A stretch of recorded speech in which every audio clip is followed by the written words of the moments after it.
So so mao ni ang sitwasyon diri sa sukad siguro 19 natawo ko aning lugara.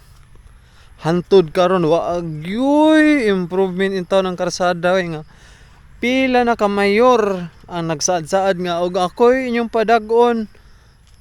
Ako nang i-tiles ang inyong kalsada. Naapoy barangay kapitan. Og ako inyong padag-on. Ako nang butangan og carpet ang inyong kalsada. Wa gyud. Oh. Mao ni basakan. Mag fish farm ba? Ay nako, Lord. So mao na ang akong giingon, nga ay puta. Yawa. Mao ni akong giingon nga kinahanglan ta og nang tingog nga with action, dili lang kay puro ra tingog, way action. No?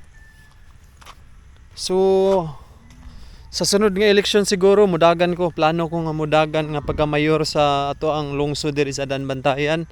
Og ang usa sa mga plataporma gyud is every barangay, every mga sityo-sityo, mga suok-suok nga lugar dapat i-call ang atensyon mao ni mga krasada simintuon kay luoy pud kaayo, no? Dili ra man kamo diha mo ay nagbayad og buwis, ang tanan man wala may exemption. Mantag untag kaning nga lugar wala magbayad og buwis, nya nagbayad man. Yawa man day mo.